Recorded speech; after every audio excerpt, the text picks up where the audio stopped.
since the streaming shit didn't work out so good and the camera died halfway through, I'm just gonna do little video clips and post them. So we're blanching the potatoes. We're gonna go for about 7 minutes total on the cook time. And we're gonna rinse them in cold water, so that way we could easily chop them, but they're not fully cooked, so when we fry them up, they get a nice crunch on them, but they're still fully cooked inside. Yeah, so I'll check in with the rest of the clips when I finish cooking the rest of the curry. Here we go! Alright, so the important part of the potatoes here is after you've blanched them, you gotta cook them, you've gotta cool them off, so that way they stop cooking all the way, and then you can slice them up for what you're trying to do. But we're gonna go work with the pork first, render out all the fat, and then we're gonna go fry some onion in that. Alright! So like, I need both hands to actually cut all the onion. So I didn't record while cutting it, but you know, just here's a little knife technique. If you're afraid of your onions making you cry, don't chop, don't push through, because that's gonna snap it, spray that shit all in your eyes. Go in, and then a nice sawing motion, like that. So you actually use the slicer. Okay! Alright, so I got the potatoes in various stages of doneness here. Just chop them up into thirds, and then get them chopped down into further thirds, and then you just dice them up into your small little potatoes. So these will all fry real evenly, and they can flip in the cast iron pan and the pork fat real easily with just one hand. Don't even need a spatula. Mamma mia! So the potatoes are finished. We got our salt here, and I go a little extra with salting the meat because it takes a bit extra to actually get into the raw meat, and I also want to get it into the fat here because I'm going to be rendering all the fat out of the skin here to fry the onions and the potatoes in as well, and then the rest of this is just going to be the meat. I'm probably going to toss it in some flour with some spices, and it'll turn out really well. Get a nice crispiness on it, just like the chicken last night. Wow! So we've got the pork fat rendering here. Just gonna do it low and slow. We do it at a little over a 3 there, like a 3.5. And then we've got ground mustard, salt, black pepper, and flour in the mix here. And then you just shake it all up.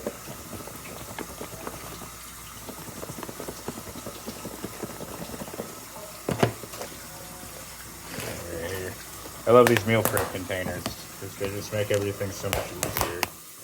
And bam, you got your breaded pork. Wow, wow! So we got all the pork fat rendered out. It's already near its smoke point, so we're gonna have to get this in there real quick. I ordinarily eat these on my own, but our dog is back, so he would appreciate some fried pork skin. So let's get that. Yeah, you hear that? That's the good noise.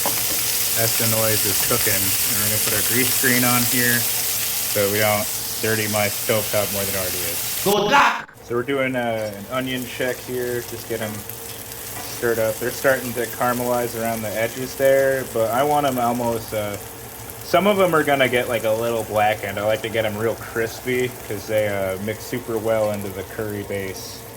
And they just give you a lot of nice onion flavor. So these onions are right close to done. I'm gonna let them go just a little longer to get more color on some of the whiter ones there, the less colored. Just because, again, like I said, I really like that umami, that crunch, that onion flavor.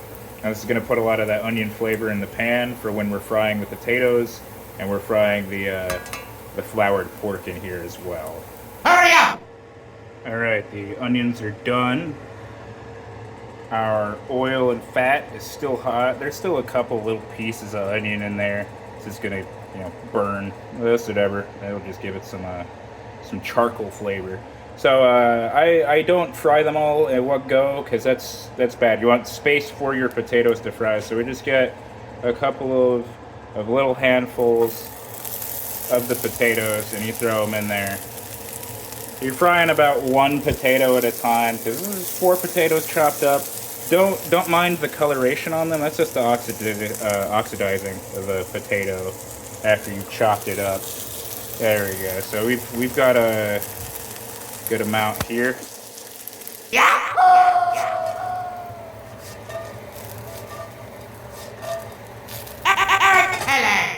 All right, so we got the pork here. It's still got its flour.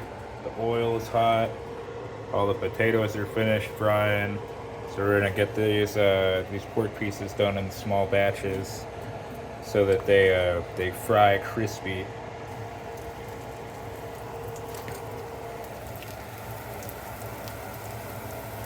Yeah.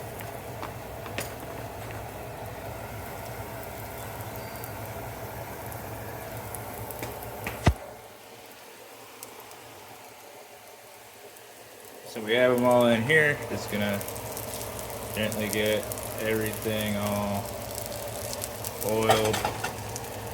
And then it's a lot of not fucking touching it so it actually gets crispy. Oh boy. Quick pork update. You see it's already starting to get crispy there. So after just like a minute or two of letting it sit to get crisp on that side, you could roll it. You pretty much just want the flour on there to fry onto the meat, which is why you don't touch it in the initial frying there, so that it doesn't come off in the oil and become like kind of a fake roux and get all like sludgy. You don't want that. No. All right, pork update. So you can flip this, but I like to manage it more up close so you get nice even browns across it, and the pork cooks all the way through. So it's a lot of just sit there and you gently rotate it with the fork. A lot of getting flicked by oil, but it's okay. It's not that bad. Don't be a pussy. But yeah, just a lot of. I gotta actually show you. A lot of poke it with a fork.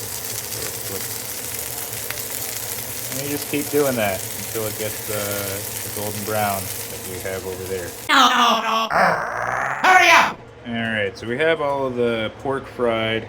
We're going to be using more of the hot pot queen with the mushroom paste. We're just going to dump all of that into here and get that diffused through all the oil.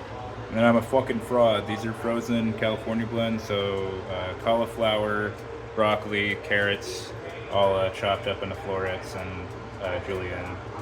And you throw that in here. It's going to be frozen. It's going to cool the pan down. That's okay. We want that for when we're making our sauce. But that grease screen is gonna come in handy so that when the ice contacts it, it doesn't fuck up. Yeah. Alright, we're gonna do it all now.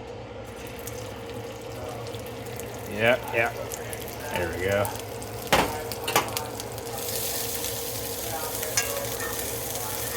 Yeah, look at that. So that's all the chili oil, all that shit. It's already nice and hot. That's gonna diffuse it just a little bit.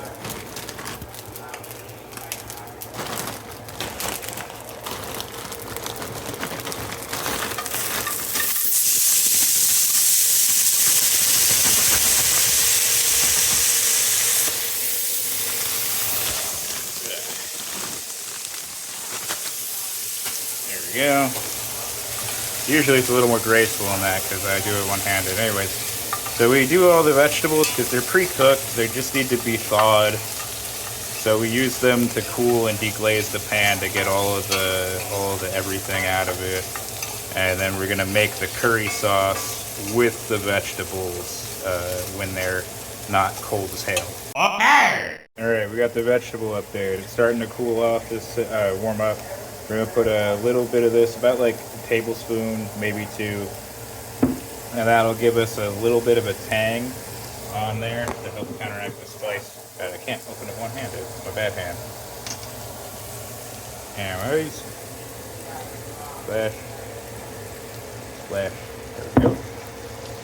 Now that's gonna get in there and get us a nice spicy tang, almost like a Carolina barbecue on all of our vegetables in here, and that'll do a really nice job in our curry when we go and melt the sauce. I just use golden curry because I'm a cheater. More fraudulent behavior. You pretty much just keep adding water until the curry sauce is at a consistency you like. But try to make sure it's all melted first So that way you don't get too soupy of a sauce. Remember, you want this to coat everything. You don't want it to pool in the bottom of your bowl. It's still a little too tight, see it's not fully melted over there, so we're gonna put a bit more water in here.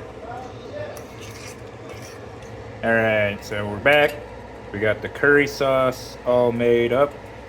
So what we're gonna do is I will cut this clip and then we will come back and I will throw everything in on its own clip. Yahoo! Alright, so this is all the shit that's gonna go into the curry. So, sugar, spice, and everything nice. And then, I don't know, like Sauron makes a mud golem into an Indian man or something. Bye bye bye! Hey, I realize I should probably show you as I stir it. Let's get this set to low. Actually, no. We're going to turn the burner off because there's still a lot of pan heat. It's cast iron. We're just going to let that finish everything. Warm up all the potatoes, warm up all the onions that have been sitting off to the side while I prepared everything else. And yeah. Traditional curry, at least Indian curry. The Pakistanis can't eat this. It's got pork. Well, I mean, some Pakistanis might be able to. I know Vice would eat it. He would eat this. Mamma mia!